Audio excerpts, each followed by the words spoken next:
You're now watching Sports Bettor's Paradise on the Bet Rivers Network. Happy Thanksgiving edition of the Best Bets this week. Jimmy Ott along with a sizzling Paul Stone, undefeated in his best bets last week. Let's get right to it. Let's go to a lot of these rivalry games. The state of Kentucky. Go to Lexington, Kentucky. Kentucky was maybe a break of a call here or there, and, man, they could have really made that interesting in Austin. They covered easily last week. Good job, Paul. That was one of your winners last week. Now they take on Louisville. Battle of tempo in this one. Louisville wants to get it up and down. Kentucky and Mark Stoops wants to slow it down. Mark Stoops, this will break his 8 straight bowl seasons in Lexington. And his flirtation with a little bit of A&M and the losing. He lost his first 3 years in Lexington, but 8 straight bowl games in 12 years at one place. A little flirtation with somebody else has caused a little bit of fan unrest, but no coaching changes expected in the SEC this year. How about that? 37-9 win by Pitt. I had Louisville last week, but Holstein for Pitt only threw 5 times for 9 yards in that game. He was banged up. He was one of a few that took snaps for Pitt in Louisville. So and then when you talk about Louisville, I still can't go on. Our buddy Bruce Marshall, a longtime contributor to the Gold Sheet and others, he was in Palo Alto. That was as bad of a coaching, discipline, player decision, just poor football IQ across the board to take okay, we're going to win this thing in regulation or nothing, to losing it at the end of the game. I mean, 4th and 10 from the plus 45. You go for the home run hit. You give up 1 yard, the late hit, the offsides, the field goal. Thanks for shopping. And Stanford beats Louisville. Louisville laying 4.5 here on the road in Commonwealth Stadium, Paul. Yeah, as you mentioned, at 4-7, Jimmy, Kentucky won't be bowling this season, so the Governor's Cup rivalry at home against Louisville will be the Wildcats bowl game. Kentucky's played the 6th toughest schedule in the nation to this point, according to Jeff Sagarin, and its efforts have certainly been hindered, no question about it, by an offense that is quite limited, to put it mildly. That offense averaging just 18.5 points and 305.5 yards per game against FBS opponents. That ranks them in the bottom 20 in the 134-team FBS in both those categories. True freshman quarterback Cutter Boley, he relieved Brock Vandegrift in the second half after halftime in the loss to Texas 31-14 this past weekend in Austin. And he at least somewhat energized that Wildcat offense. He completed 10 of 18 passes for 160 yards, did have 1 interception. But really, for a true freshman, seeing his first significant action of his career against a very quality defense, didn't look out of place, didn't look out of sorts. It was clearly an upgrade at that position, and he gets the start this week over Vandegrift against Louisville. Louisville, they have not, you pointed out the game at Stanford, they have not been at their best as a road favorite in recent years. They are 0-7 against the spread in that role since the start of the 2022 season. That includes 4 outright losses, one of which, again, you mentioned the defeat 2 weeks ago at Stanford as a 21-point road favorite. Kentucky, meanwhile, they thrive in the role of underdog, 12-0 against the spread as a dog since the start of 2021. That includes 4-0 as an underdog this year. The Wildcats in this series, they've covered 5 straight. They've won 5 straight. I'm going to call for at least a 6th straight cover against Louisville. Give me Kentucky plus 4.5 over the Cardinals. All right. Don't forget at Bet Rivers, earn a chance at $10,000 in bonus money with the Bet Rivers prop packs. Place NBA same-game parlays to collect player card prop packs and earn rewards. You win based on how your player performs. Log into BetRivers.com or the BetRivers app to place your bet and get your pack right now. Let's go to Cal and SMU. So California on the season, I mean, just a typical fashion, man. They love the dramatic kind of play to the level of their competition. They, come in at 6-5, but look at all of their losses, the 5 losses. 14-9 to Florida State, 1 point to Miami, 2 points, a missed field goal at Pitt, 1 point at home against NC State, and then 8 points, all single-digit losses. Now they're catching 12 here on the road against SMU, and It's the modern day rat poison. It's the college football committee selection the process on Tuesday nights. Number 9 for SMU. Oh boy, heavy as the crown, huh? With so close till you get to that finish line. So. And in a program, it's a great story. They're on the run. Now you got all of those deep pocket boosters that probably will be motivated to come off a little bit of that coin to support this move. So it was a little bit of almost an embarrassing type of approach. We just want to get into a Power 4 league. We'll forfeit our revenue distribution allotment for a few seasons. We'll pay our own way. We don't care, but it might prove to be the right process. All that's great. Future is bright for SMU, but damn it, this thing, the pressure on teams not used to this stage, used to this pressure, it's undue. We talk about a team in Cal that they geared. I mean, of course, they fell behind 14-0 and rallied for a close win in the game against Stanford last week. They played to the level of their competition. Give me Cal plus the 12 on the road in Dallas. Yeah, I really like this selection here. You talked about Cal's 5 losses, all one-possession losses, all by 8 points or fewer. And for those 5 losses, I believe by 5 points or fewer. So Cal's been competitive against everyone in their schedule. They've won road games at both Auburn and Wake Forest this year. And SMU, like you said, heavy as the head that wears the crown. You know, they've got expectations. I think it's more of a lot of people see it as a bonus or a check mark for that team in the handicapping process when they have a lot riding on the outcome. But I think the added pressure makes it more difficult to perform. And SMU is a double-digit favorite against a really game Cal team that has competed with everyone on its schedule. You know, I like this spot for Cal. I think it shapes up nicely, and I'll probably this is a game that I haven't made a play on yet, but I like what you're selling there. Bet Rivers players can play same game parlays in college football and NFL games to earn squares. Our exclusive Square games offer additional chances at profit boosts, bonus bets, and a lot of $10,000 jackpots. Visit betrivers.com or the Bet Rivers app for more details. UCLA had a fourth quarter lead and then failed to hang on and failed to cover with a late field goal at the Rose Bowl against USC. Back at the Rose Bowl this week, it'll be no bowling for Deshaun Foster. It's been an interesting year for them. And he's did a serviceable job, an admirable job, taking over so late, and the team did compete, and maybe something to build upon. We will see. But this has always been a little tricky spot. Right after you play your crosstown rival, and then here comes a group of 5 team like Fresno State, crosstown little brother. Fresno State is catching 9.5 at the Rose Bowl. Again, this is is proven to be a tough spot for UCLA in the past. Yeah, like most non-conference games, Jimmy, this game was scheduled, I don't know exactly when, but several years back.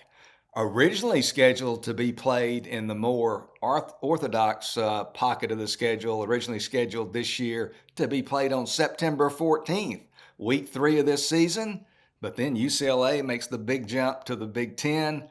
Scheduling changes have to be made to accommodate the Bruins' move to their new conference. So the Fresno State game, they don't wipe it out, but they move it to the end of the season.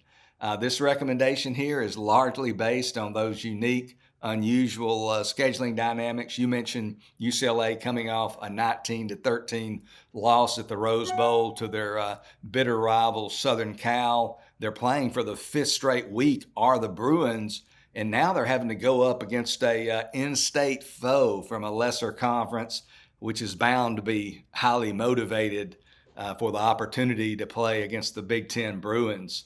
Fresno, they had a bye just 2 weeks ago, so they're probably the fresher team, and they're coming off their most impressive victory of the year, a 28-22 home win over Colorado State, a victory that ended the Rams' 5-game winning streak.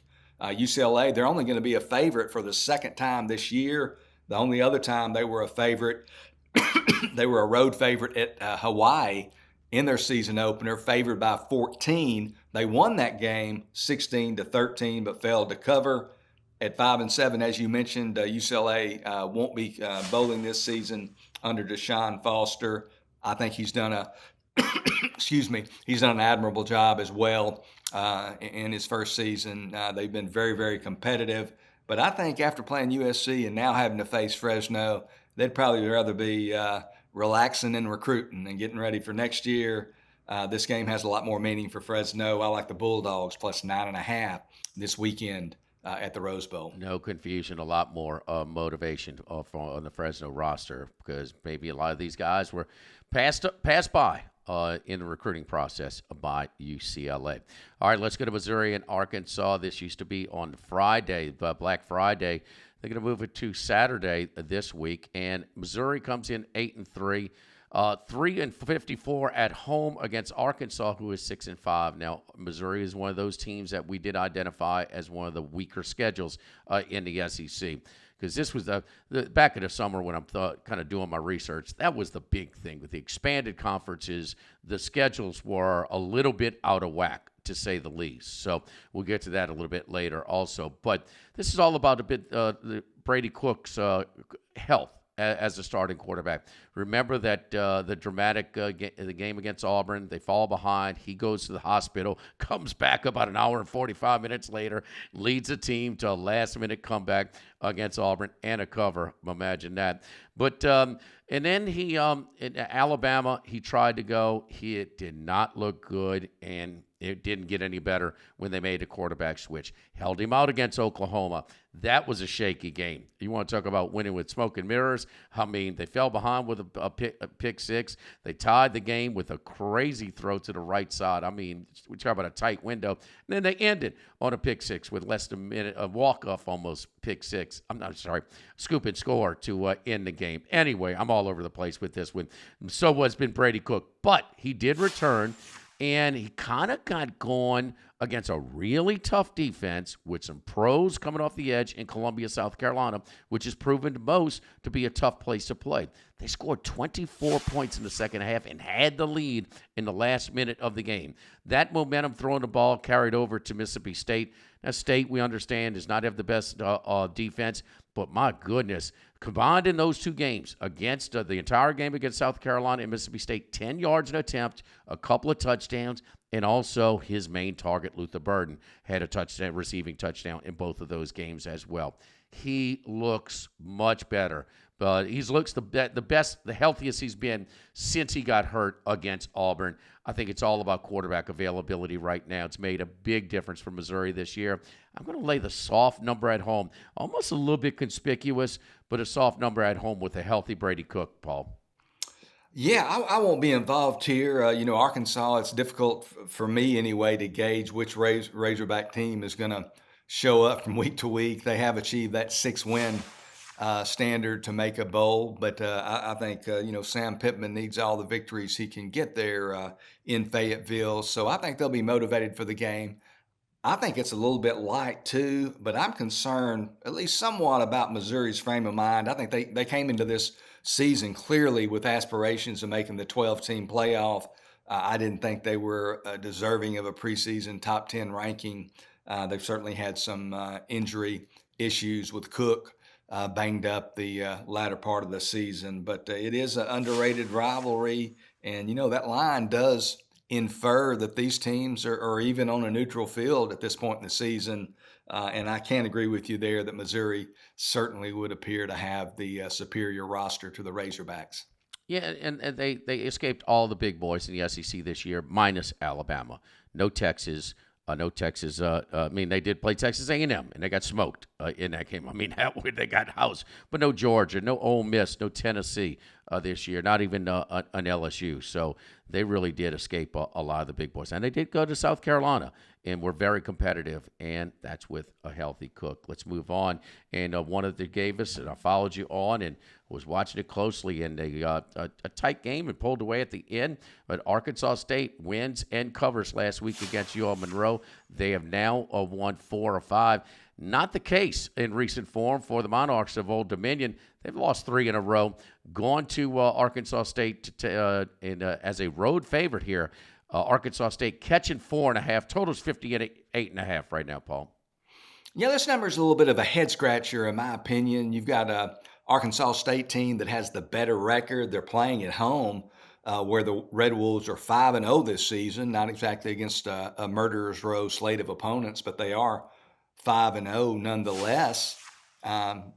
And they're 4.5-point home underdogs. And this is to an Old Dominion team that's likely going to, in this game, close as a road favorite for only the third time in the past 6 seasons. So they're not accustomed to being favored on the road. One of those occurrences was earlier this season. Old Dominion was a 3-point road favorite at Appalachian State, lost that game to the Mountaineers 28-20. At 4-7, Old Dominion won't be bowling this year. Meanwhile, Arkansas State at 7-4, bowl eligible for the second straight season under their fourth-year head coach Butch Jones. The Red Wolves again 5-0 at home. The most impressive of those victories at home, 18-16 over South Alabama earlier this year as a 3-point home underdog. Old Dominion, they've lost 3 straight games to fall out of bowl contention. You mentioned the fact that Arkansas State, they've won 4 of their last 5. I'll take Arkansas State plus 4.5 over Old Dominion.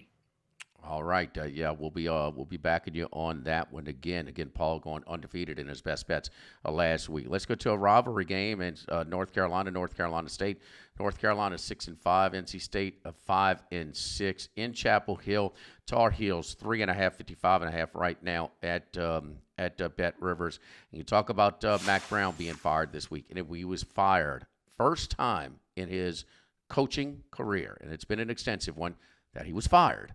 It's always been a move up or retirement. So, he is, but this was one of those teams we identified in the summer also as, man, look at this schedule.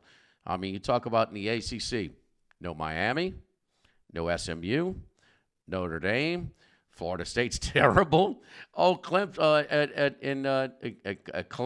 as well.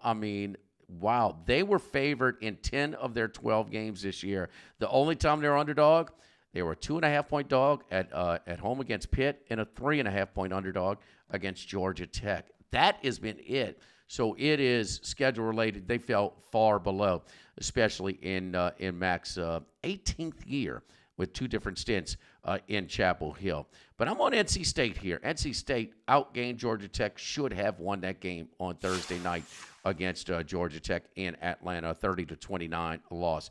Bailey threw 3 interceptions. He's thrown 8 on the season, but he has been getting better. They had to find a replacement when Grayson McCall went down, and there were some really rough spots along the way. But I think NC State, I know some people probably being Mac, they're going to do it for Mac. And Mac is a bit of a coach's player. I think was popular in his locker room. That's not it. He just grew stale at this stage of his career at a place that wants to try and be a little bit better. But I'm taking the NC State rivalry. The points is one that I'll give strong consideration to begin with. But I think that even coming off a 3-interception game, I think Bailey has given them a little bit of a spark on the offensive side. They're moving the ball better, and I'm going to take the Wolfpack plus 3.5. Yeah, I'm a little bit conflicted on this one. You've got the Mac Brown final game, and you've got the fact also, like you mentioned, the Wolfpack. They're playing out the schedule. They're playing hard. You indicated they were very competitive and could have won that game at Georgia Tech last week. And they're, other than Clemson, the loss to the Tigers, they've been competitive in their other 4 losses in the ACC, all 4 by 10 points or fewer. So certainly can see you taking the underdog here, but I just kind of a little bit, again, conflicted on what North Carolina might bring to the table here. All right, let's look at your last pick, Paul. In South Florida, the Bulls are going to Houston, Texas to take on the Rice Owls. Rice has made a coaching switch. They are at 3-8, just closing out the string here. What's 1-2 since the coaching change.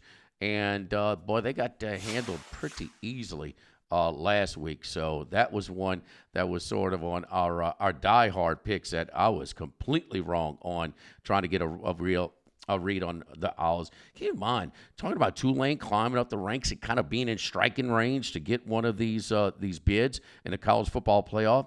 Rice had the lead late, either in the third or maybe in the fourth quarter. They gave Tulane all they could handle in Yeoman Stadium, where they have just blasted teams. But that has been more of the rarity then. But you think they're worth a consideration here, catching points at home, 5 right now at Bet Rivers. Yeah, this is a case, in my opinion anyway, of buy low and sell high. At 3-8, Rice, like a lot of these teams we're talking about, won't be bowling this season, but it does have this regular season finale remaining against South Florida, a team that's won 4 of its past 5 games, and at 6-5 will be bowling for the second straight season after missing out on the postseason the previous 4 years. The Bulls, man, they come in on somewhat of a high. They've been very prolific offensively in their last 2 games, have scored a total of 122 points against Charlotte and Tulsa, 2 of the weaker teams in the American Athletic Conference, but still 122 points in 2 games is, that causes you to take notice. Most college football observers, probably even ones who follow the sport quite closely, might be surprised to learn that Rice has really been a salty home underdog in recent years. Since the pandemic season of 2020, the Owls are 10-3 against the spread as a home underdog. Among those 10 covers, 7 outright victories. 2 of those outright victories is the betting underdog at home, where this year they beat UTSA 29-27 as a 3.5-point home underdog. And then on November 2nd, they knocked off Navy 24-10 as an 11.5-point home underdog.